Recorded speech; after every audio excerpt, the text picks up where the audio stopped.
তোমাদের এই প্রথম চ্যাপ্টারটার শেষের যে অংশটুকু বাকি আছে সেটা আজকে শেষ করব। বিষয় হলো বিভিন্ন প্রাকৃতিক পরিবেশ ও কোষের ওপর প্রভাব। আমরা জানি যে পৃথিবী তো সমস্ত জায়গা, তার আবহাওয়া, তার যে বৃষ্টিপাত পরিমাণ, তার যে আর্দ্রতা, এই সমস্ত কিছুই একরকম নয়। এক একটা জায়গার এক এক রকম বৈশিষ্ট্য আছে। কোনো জায়গায় তাপমাত্রা খুব বেশি, কোনো জায়গার তাপমাত্রা খুব কম, কোনো জায়গায় দেখা যায় ভীষণ শুকনো, কোনো জায়গায় আবার দেখা যায় যে প্রচুর জল রয়েছে সেখানে, আবার আর্দ্রতা সেটা কম বেশি হতে পারে, বৃষ্টিপাতের পরিমাণ সেই অনুযায়ী সেখানকার যে স্বাভাবিক উদ্ভিদ ভেজিটেশন সেটা আবার নানান রকম হয়। তো এরকম বিভিন্ন ধরনের পরিবেশ নিয়েই পৃথিবী কিন্তু গঠিত, এবং এক এক ধরনের পরিবেশে কিন্তু এক একটা বৈশিষ্ট্য সাহায্য করে।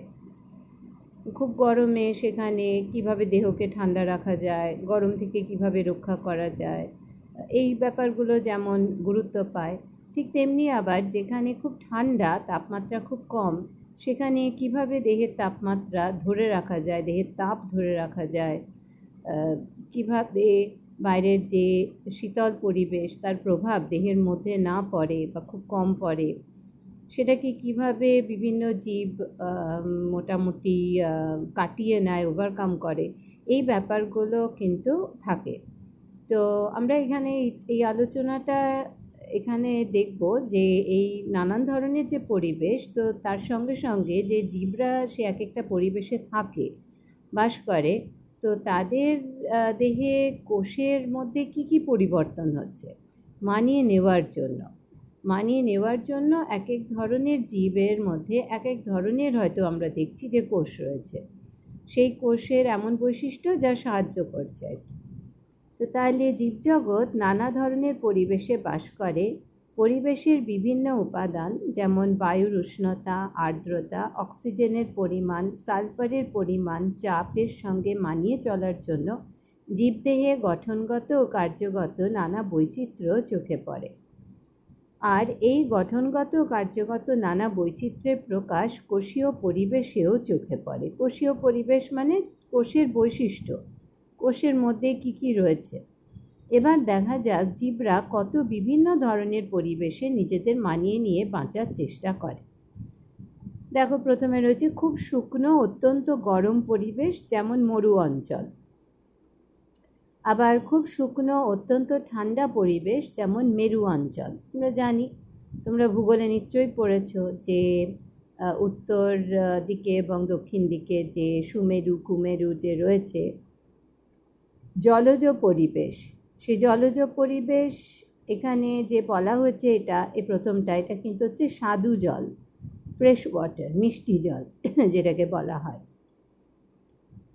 অর্থাৎ যার মধ্যে লবণের ভাগ কম বা খুবই কম।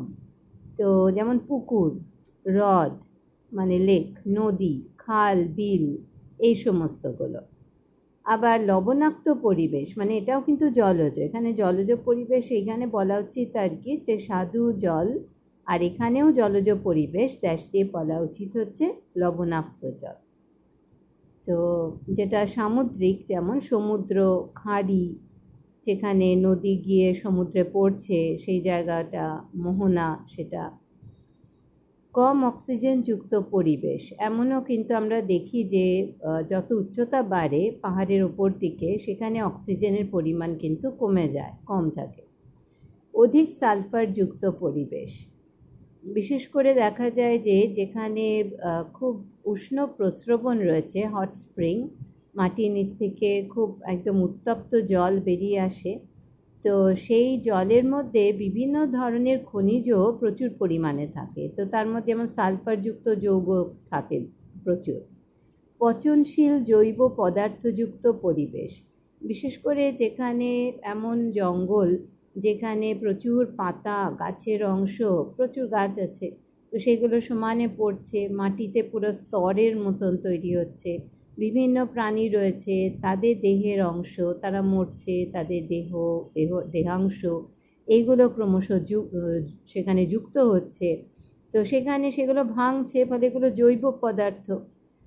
বায়বীয় পরিবেশ অর্থাৎ এই যে পাখিরা যে উড়ছে বা বাদুড়রা যে উড়ছে বাতাসে, উচ্চ চাপযুক্ত পরিবেশ যেমন সমুদ্রের গভীর অঞ্চলে জলের ওজন যথেষ্ট, যত সমুদ্রের নিচে বা বড় হ্রদ বা পুকুর সেটার গভীরতা যদি বেশি থাকে, যত নিচের দিকে নামা হবে তার উপর জলের যে ওজনটা পড়বে সেটা যথেষ্ট বেশি। অধিক উচ্চতাযুক্ত পরিবেশ 15,000 ফুটের অধিক উচ্চতা, সেখানে এক তো হচ্ছে যে বাতাসের ঘনত্বটা খুব কমে যায়, সেখানে অক্সিজেনের পরিমাণ খুব কম থাকে, ফলে এই প্রবলেমগুলো সেখানে দেখা দেয়। ঠান্ডা হয় বেশি। বিভিন্ন পরিবেশ ও জীবের নানান সমস্যা। তোমাদের এইটাতেই একটা চ্যাপ্টার আছে, শেষের আগের যে চ্যাপ্টারটা, সেখানে এই বিভিন্ন ধরনের পরিবেশ তো সে আলোচনা করা হয়েছে, এবং সেই এক এক ধরনের পরিবেশে যে বিভিন্ন জীব প্রাণী এবং উদ্ভিদ তারা যে বাস করছে তাদের দেহের মধ্যে কী ধরনের বৈশিষ্ট্য আর কি রয়েছে, কীরকম অভিযোজন বা যে মানিয়ে নেওয়া যেটা সেটা এই জীবরা করেছে, এইটা আছে কিছুটা। বিভিন্ন পরিবেশ ও জীবের নানান সমস্যা। এসো দেখি ওই পরিবেশে বাস করা জীবরা কী করে নিজেরাই এই সমস্যার সমাধান করেছে। খুব শুকনো গরম পরিবেশে ক্যাকটাস জাতীয় উদ্ভিদ জন্মায়। নিশ্চয়ই জানো তোমরা, ক্যাকটাস সেটা কাঁটার মতন হয়, শুকনো জায়গায় এরা থাকে। এদের কাণ্ডের কোষে জল সঞ্চয়ী উপাদান মিউসিলেজের আধিক্য চোখে পড়ে। মিউসিলেজটা কি? মিউসিলেজ হচ্ছে একটা শ্লেষ্মা জাতীয় হরহরে পিচ্ছিল পদার্থ। এই পিচ্ছিল পদার্থটা এটা তৈরি হয় এবং তৈরি হয়ে কাণ্ডের মধ্যে এটা থাকছে। তো কেন থাকে না, ওর মধ্যে জল আর কি সেটা সঞ্চিত থাকতে পারে, কারণ ওটা তো অর্ধতরল জিনিস। আর কোষের বাইরে মোম জাতীয় পদার্থের আস্তরণ দেখা যায় যা বাষ্পমোচনের হার কমায়। বাষ্পমোচন বা প্রস্বেদন হলো এমন একটি প্রক্রিয়া যার সাহায্যে উদ্ভিদ যে মাটি থেকে জল টানছে, শোষণ করছে, তার অনেকটাই দেখা যায় যে বাইরে বাষ্পের আকারে পাতার যে পত্ররন্ধ্র তা দিয়ে বেরিয়ে চলে যায়। এটাকেই বলা হয় বাষ্পমোচন।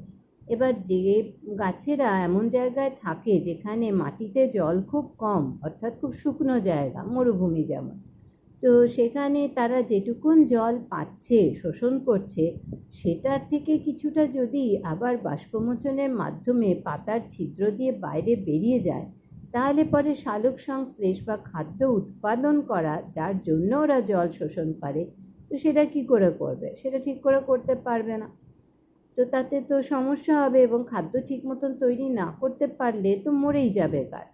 তো সেই জন্য এই বাষ্পমোচনটা যাতে কম হয় বা অনেকটাই তার হারটা যাতে কমানো যায়, সেই জন্যই দেখা যায় যে ওই কোষের বাইরে দেখা যায় যে একটা মোমের মতন আর কি পদার্থ, সেটা একটা ঢাকার মতন, আবরণের মতন তৈরি করে, এবং যেহেতু মোম ওয়াটারপ্রুফ আর কি, জল নিরোধক, ওর মধ্যে দিয়ে জলীয় বাষ্প বেরোতে পারে না, ফলে কি হয় না, বাষ্পমোচন অনেকটা কমে যায়, ফলে জল যতটা টানছে গাছ শোষণ করছে, সেটার অংশ যেটা বেরিয়ে যাচ্ছিল সেটাকে অনেকটাই আটকে দিতে পারছে এরা, এবং এরা খাদ্য তৈরি করার জন্য ওই জলটাকে ব্যবহার করতে পারছে।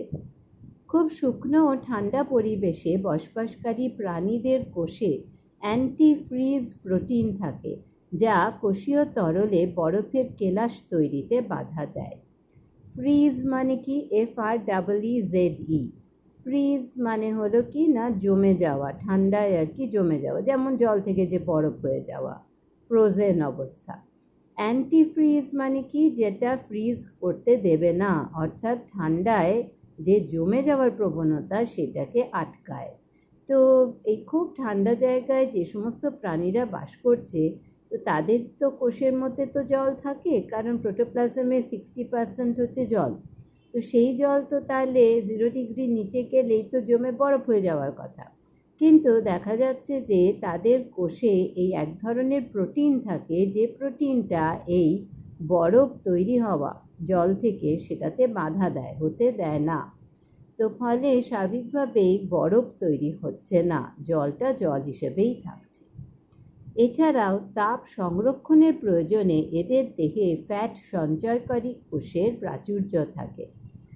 দেখা যায় ত্বকের নিচে, চামড়ার নিচে সেখানে একটা মেদ কোষের স্তর থাকছে, যার মধ্যে মেদ বা চর্বি বা স্নেহ পদার্থ সঞ্চিত থাকে, এবং স্নেহ পদার্থটা অনেকটা হচ্ছে ইনসুলেটিং মেটেরিয়াল। কীরকম না, এই যে ইলেকট্রিকের যে তার, সেই তারের বাইরে দেখবে প্লাস্টিকের তৈরি এক আবরণ থাকে। তো সেইটা কেন থাকে না, যাতে ওর মধ্যে দিয়ে কারেন্ট না বেরিয়ে যেতে পারে।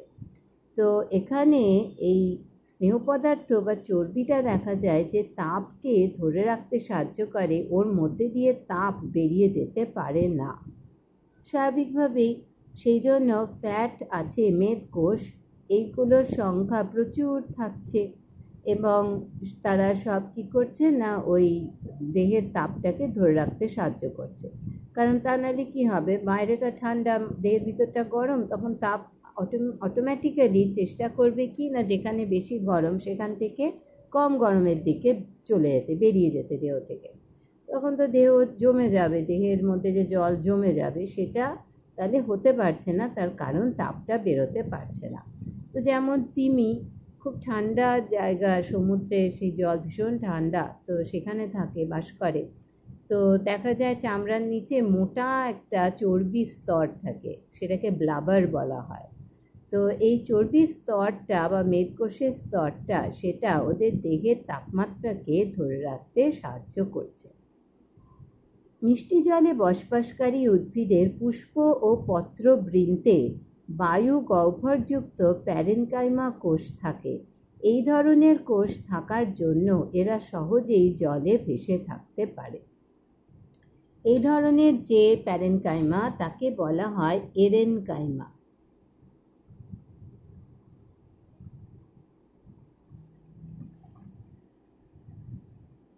এরেন মানেই হলো বায়ু বা হাওয়া। তাহলে এরেনকাইমা মানে কি, এমন প্যারেনকাইমা কোষ যেটা এক ধরনের কলা, উদ্ভিদ কলা, তার মধ্যে বাতাস থাকছে। সেই বাতাস থাকে বলে সেই জন্যই কিন্তু দেখা যায় যে এই সমস্ত উদ্ভিদগুলো, এরা সাধারণত জলজ হয়, তো তাদের পুষ্পবৃন্ত এবং পত্রবৃন্ত, ফুলের এবং পাতার যে ডাঁটি রয়েছে, তো সেইগুলোকে ভাসিয়ে, জলের ওপর ভাসিয়ে রাখতে সাহায্য করে। তাহলে কি হয় না, পাতা, ফুল এগুলো জলের ওপরে থাকে। এই ধরনের কোষ থাকার জন্য এরা সহজেই জলে ভেসে থাকতে পারে। লবণাক্ত পরিবেশে বসবাসকারী উদ্ভিদের মূলে লবণপূর্ণ কোষ থাকে। প্রাণীদের ফুলকায় ক্লোরাইড কোষ থাকে, যা অতিরিক্ত সোডিয়াম প্লাস ও ক্লোরিন মাইনাস দেহ থেকে বার করে দিতে পারে। যেমন সুন্দরবনে, সেখানে তো সমানে সমুদ্রের জল মাটির ওখানে তো আসে, ফলে ওই যে মাটিটা এবং জল, সেটা যথেষ্ট লবণাক্ত, সোডিয়াম ক্লোরাইড যুক্ত হয়ে যায়। তো এই যে যাতে সোডিয়াম ক্লোরাইড এটা যাতে দেহের মধ্যে বেশি না থাকে, তো সেই জন্য এইসব জায়গায় থাকা যে উদ্ভিদ, তাদের মূলে দেখা যায় যে এই এমন কোষ রয়েছে যেগুলো ওই সল্ট বা লবণটাকে, সোডিয়াম ক্লোরাইডটাকে শোষণ করে ধরে রাখে, মানে বাদবাকি দেহের অন্য কোথাও যেতে দেয় না। আর প্রাণীদের ক্ষেত্রে দেখা যায় যে যেমন কুমির বা অনেক যে সমুদ্রের ধারে অনেক পাখি, তো তারা যে জল খাচ্ছে বা যে খাদ্য খাচ্ছে, যেমন চিংড়ি, কাঁকড়া, এগুলো তো সেগুলো দেহেও প্রচুর পরিমাণে সোডিয়াম ক্লোরাইড চলে আসে। তো এদের দেখা যায় কি না, অনেক ক্লোরাইড কোষ রয়েছে। কারুর ক্ষেত্রে সেটা ফুলকায় থাকে, যেমন অনেক মাছেদের ক্ষেত্রে, যে মাছরা ওরকম লবণাক্ত জলে রয়েছে, তো সেই ক্লোরাইড কোষ কী করছে না, সোডিয়াম এবং ক্লোরিনকে দেহ থেকে বাইরে বের করে দিচ্ছে। আবার এই পাখি এবং কুমির, তাদের দেখা যায় যে চোখের কোনা, সেইখানে আবার এই লবণ গ্রন্থি থাকে। সেটা কি করছে না, ওই বাড়তি যে সোডিয়াম ক্লোরাইড যেটা খাদ্য ও জলের সঙ্গে এদের দেহের মধ্যে ঢুকে যায়, সেই সোডিয়াম ক্লোরাইডকে ওই চোখের কোণার যে গ্রন্থি সেখান দিয়ে বাইরে বের করে দেয়। তো হঠাৎ দেখলে মনে হয় কি না কুমির যেন মনে হয় চোখের দুপাশে ওরকম জল বেরোচ্ছে, মানে কাঁদছে। কুম্ভীরাশ্রু, আমি জানি না শুনেছো কি না, এটা প্রবাদের হিসেবে ব্যবহার করা হয়, ক্রোকোডাইলস টিয়ার্স বা কুম্ভীরাশ্রু। তার মানে কি বোঝাতে চাওয়া হয় যে নিজেই খাচ্ছে আবার নিজেই সেই দুঃখে কাঁদছে। আসলে তো কাঁদে না, আসলে ওরা যখন খায় তো তখন ওদের দেহে প্রচুর পরিমাণে সোডিয়াম ক্লোরাইড চলে যায়, এবং সেই বাড়তি সোডিয়াম ক্লোরাইডটাকে দেহ থেকে বের করার জন্য ওদের চোখের কোণাতে ওই গ্রন্থি থাকে, লবণ গ্রন্থি, সল্ট গ্ল্যান্ড, যা কিনা ওই যে বাড়তি সোডিয়াম ক্লোরাইডটাকে, সোডিয়াম এবং ক্লোরাইড আয়নকে দেহ থেকে বের করে দিচ্ছে। কম অক্সিজেনযুক্ত পরিবেশে বিকল্প শ্বসন চালানোর জন্য ব্যাকটেরিয়ার কোষে মাইটোকন্ড্রিয়া অনুপস্থিত। পরিবর্তে কোষ পর্দা ভিতরের সাইটোপ্লাজমের দিকে ভাঁজ হয়ে থলির মতো মেসোজোম গঠন করে। দেখা যায় ব্যাকটেরিয়া তারা তো প্রোক্যারিওটিক, তাদের তো পর্দাযুক্ত কোনো কোষাঙ্গাণু থাকে না, তো মাইটোকন্ড্রিয়াও নেই। তো দেখা যায় কি না এদের ক্ষেত্রে সাইটোপ্লাজমটা এরকমভাবে ভিতর দিকে এরম ঢুকে থাকে, এটাই হচ্ছে কি না মেসোজোম বলা হয়। এটার মধ্যে বিভিন্ন উৎসেচক থাকে, যে উৎসেচকগুলো খাদ্য ভাঙতে সাহায্য করে যাতে শক্তি উৎপন্ন হয়, সেই শক্তি দিয়ে এরা বিভিন্ন কাজ করতে পারে। উষ্ণ ও অধিক সালফার বা যৌগযুক্ত পরিবেশে বসবাসকারী ব্যাকটেরিয়া বিভিন্ন বিজারণ বিক্রিয়ার সাহায্যে শক্তি সংগ্রহ করে। তো এটা আমি আগেই বললাম যে উষ্ণ প্রস্রবণ, যেমন হট স্প্রিং, মাটি থেকে যে জল বেরিয়ে আসছে, অত্যন্ত গরম উত্তপ্ত জল, তো সেখানে প্রচুর ধরনের খনিজ মৌল থাকে। তো এই খনিজ মৌলর মধ্যে সালফার এবং সালফারযুক্ত যৌগ প্রচুর থাকছে।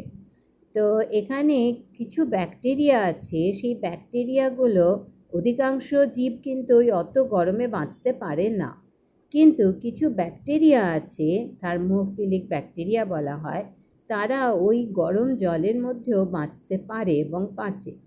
তো তারা কি করে, ওই জলের মধ্যে যে সালফার বা সালফার যৌগ রয়েছে সেইগুলোকে তারা ভাঙতে পারে, ব্যবহার করে শক্তি সেখান থেকে উৎপন্ন করে। পচনশীল জৈব পদার্থযুক্ত পরিবেশে বসবাসকারী জীবদেহের কোষে অধিক অম্লত্ব সহ্য করার ক্ষমতা বর্তমান। যেখানে ওই পাতা পাতা পড়ছে বা জীবজন্তু দেহ পড়ছে, সেখানটায় সমানে বিয়োজন হয়, অর্থাৎ কিনা যে বড় যে সমস্ত অংশ থেকে ভেঙে দেখা যায় যে ক্ষুদ্র যে কণা তৈরি হচ্ছে, তো সেটাকে আমরা বলি কি না বিয়োজন বা পচে যাওয়া। তো এইটা যখন ঘটে তখন বিভিন্ন অ্যাসিড তৈরি হয় বা অম্ল তৈরি হয়, ফলে সেই জায়গার যে মাটি রয়েছে, পরিবেশ, সেটা কিন্তু অনেক বেশি আম্লিক হয়ে যায়, অ্যাসিডিক হয়ে যায়। এবার অধিকাংশ জীব কিন্তু ওই অধিক অম্লত্বযুক্ত পরিবেশে বাঁচতে পারে না, কিন্তু আমরা দেখছি যে কিছু জীব আছে যারা সহ্য করতে পারছে, যেমন কিছু অণুজীবী আছে, ব্যাকটেরিয়া, ছত্রাক, এরা বাঁচতে পারে।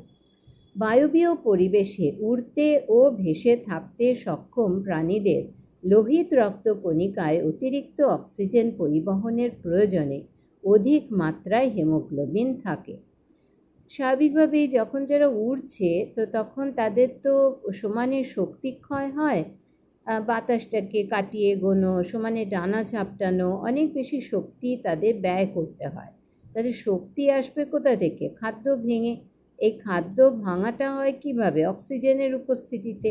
ফলে তাদের খাবার যেমন দরকার, খাবারটা ভাঙার জন্য অক্সিজেনও দরকার এবং খুব তাড়াতাড়ি হওয়া দরকার। তো দেখা যায় অক্সিজেন যেটা যেটা তারা শ্বসনের সময় নিচ্ছে বাইরের পরিবেশ থেকে, সেটা ফুসফুসে যাচ্ছে এবং তারপর ফুসফুস থেকে সেটা রক্তে যায়। রক্তে যে লোহিত রক্তকণিকা আছে তাতে যে হিমোগ্লোবিন থাকে, সেই হিমোগ্লোবিনের কাজ হলো এই অক্সিজেনকে এক জায়গা থেকে আরেক জায়গায় নিয়ে যাওয়া। এবার যদি দেখা যায় রক্তে বেশি হিমোগ্লোবিন আছে, তাহলে বেশি অক্সিজেন নিয়ে যেতে পারবে। তাহলে কী হবে, অক্সিজেনের উপস্থিতিতে খাদ্য ভাঙবে, আরও ফার্দার ভাঙবে, এবং তার ফলে শক্তি তৈরি হবে। খাদ্য ভেঙে দ্রুত শক্তি পাওয়ার প্রয়োজনে কোষে মাইটোকন্ড্রিয়ার সংখ্যার আধিক্যও চোখে পড়ে। মনে আছে হয়তো, মাইটোকন্ড্রিয়াকে বলা হয়, বলেছি, যে কোষের শক্তিঘর। অর্থাৎ যখন এই খাদ্যবস্তু ভাঙছে, ভেঙে যে শক্তি উৎপন্ন হওয়া, তো এটা ঘটছে কিন্তু মাইটোকন্ড্রিয়ার মধ্যে। পতঙ্গে দ্রুত ডানা ঝাপটানোর প্রয়োজনে ডানা সংলগ্ন পেশিকোষের এত সংখ্যক মাইটোকন্ড্রিয়া থাকে যে তারা একত্রিত হয়ে প্রায় কেলাসাকার গঠন সৃষ্টি করে। তাহলে তারা এত জোর ডানাটা ঝাপটায়, অনেক পোকা পাটা ঘষে, তো সেটা তো কনস্ট্যান্ট ওরম করছে, প্রচুর শক্তি ক্ষয় হয়। তো শক্তির জন্য কোথা থেকে শক্তি পাবে? না, খাদ্য ভাঙবে, মাইটোকন্ড্রিয়া তাই বেশি থাকবে। সমুদ্রের গভীরে উচ্চ চাপযুক্ত পরিবেশে যে সকল প্রাণী বসবাস করে তাদের কোষেও মাইটোকন্ড্রিয়ার সংখ্যা বেশি থাকে, কারণ সবসময় প্রেশারটার এগেনস্টে এদেরকে লড়তে হচ্ছে, তা নাহলে তো চ্যাপ্টা হয়ে যাবে, মরে যাবে। তো তাতেও তাদের অক্সিজেন দরকার হয়, তাই মাইটোকন্ড্রিয়া লাগে। অন্তঃকঙ্কালের কোষে ক্যালসিয়ামের মাত্রাও তুলনামূলকভাবে বেশি থাকে। তাহলে অন্তঃকঙ্কাল অর্থাৎ কিনা দেহের মধ্যে যে আমাদের যেটা স্কেলিটনটা আর কি, কঙ্কালটা, তো সেখানে সেই হাড় দিয়ে তো তৈরি, তো সেই হাড়ে দেখা যায় ক্যালসিয়ামের যে মাত্রা সেটা বেশি থাকে। তো কেন না ক্যালসিয়াম কার্বনেট তৈরি হবে, তত বেশি হাড় তত মজবুত হবে, এই জন্য। অধিক উচ্চতাযুক্ত পরিবেশে বসবাসের জন্য প্রাণীদের রক্তে লোহিত রক্তকণিকার সংখ্যা বেড়ে যায়। পেশিকোষে মাইটোকন্ড্রিয়া ও মায়োগ্লোবিনের, যেটা একটা অক্সিজেন সরবরাহকারী শ্বাসরঞ্জক, মায়োগ্লোবিনটা সংখ্যা ও পরিমাণ স্বাভাবিকের থেকে অনেক বেড়ে যায়। লোহিত রক্তকণিকার সংখ্যা বাড়ায়, তাতে হিমোগ্লোবিনের পরিমাণও বেড়ে যায়। তাহলে যেখানে বেশি অক্সিজেন এক জায়গা থেকে আরেক জায়গায় নিয়ে যাওয়া দরকার, তো সেখানে লোহিত রক্তকণিকার সংখ্যা যত বেশি হবে, তত কী হবে, অক্সিজেন নিয়ে যাওয়া আসা বেশি করতে পারবে। পেশিকোষে মাইটোকন্ড্রিয়া, মায়োগ্লোবিন যে রয়েছে, তো এইগুলোর মায়োগ্লোবিন, হেমোগ্লোবিন, এগুলো সবই হচ্ছে শ্বাসরঞ্জক, যেগুলো অক্সিজেনকে এক জায়গা থেকে আরেক জায়গায় নিয়ে যেতে পারে, তো সেগুলো অনেক বেশি থাকে। এবং লোহিত রক্তকণিকার সংখ্যা বাড়ায়, তাতে হিমোগ্লোবিনের পরিমাণও বেড়ে যায়।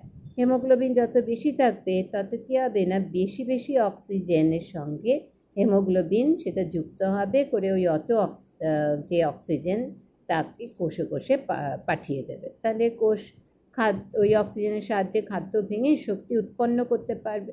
মোটামুটি তাহলে এরকম আমরা দেখছি বিভিন্ন যে পরিবেশ তৈরি হতে পারে জীবেদের যে ক্ষেত্রে, তো তার সঙ্গে কিভাবে মানিয়ে নিচ্ছে। কোনো কোষে মাইটোকন্ড্রিয়া বেশি থাকছে, কোনোটাতে আবার আমরা দেখছি যে হয়তো মেসোজোম তৈরি হচ্ছে, কোনোটাতে হয়তো আমরা দেখছি যে সেখানে স্নেহ পদার্থ, চর্বি ত্বকের নিচে জমছে, বেশি আছে, যাতে দেহের তাপমাত্রাটাকে ধরে রাখতে সাহায্য করছে।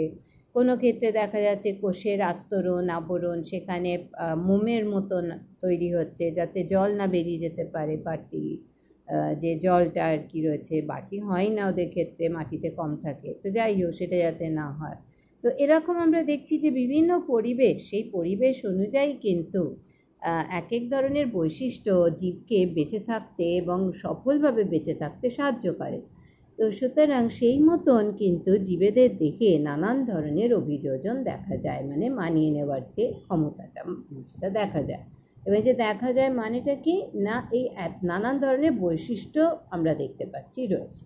সমস্ত জীব তারা হুবহু একরকম নয়।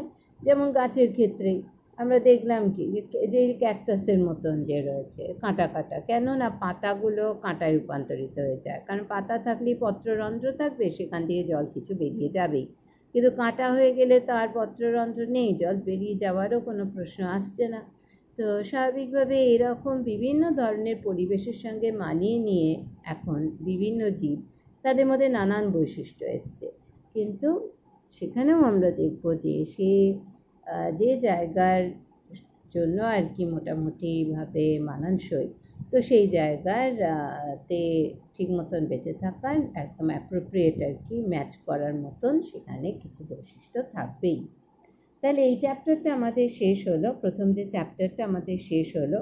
আমি 2-1 দিনের মধ্যেই তোমাদেরকে এই চ্যাপ্টার থেকে যে গুরুত্বপূর্ণ প্রশ্ন সেগুলোকে পাঠিয়ে দেবো, এবং আমাকে তোমরা মোটামুটি এই সপ্তাহ অর্থাৎ রবিবার অবধি আমি টাইম দিচ্ছি।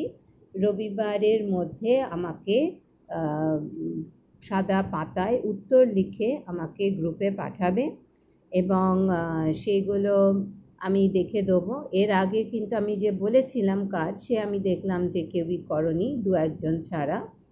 রোল 1, রোল 2 আর আরেকজন বোধহয় 3 জন বোধহয় খালি দেখলাম, কেন আমি জানি না।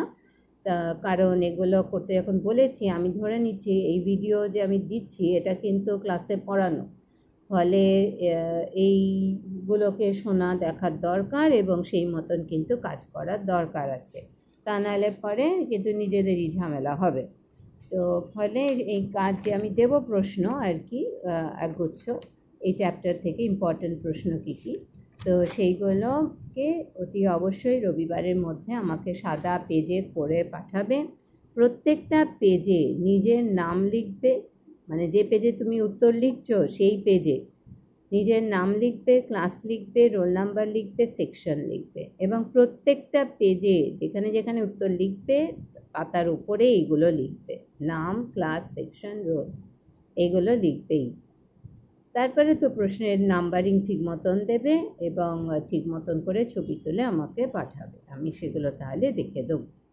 এবং সেটা দেখা হয়ে গেলে তারপরেতে আমি পরের সপ্তাহে আমি এই পরে যে চ্যাপ্টারটা রয়েছে তোমাদের সেইটা তারপর শুরু করব।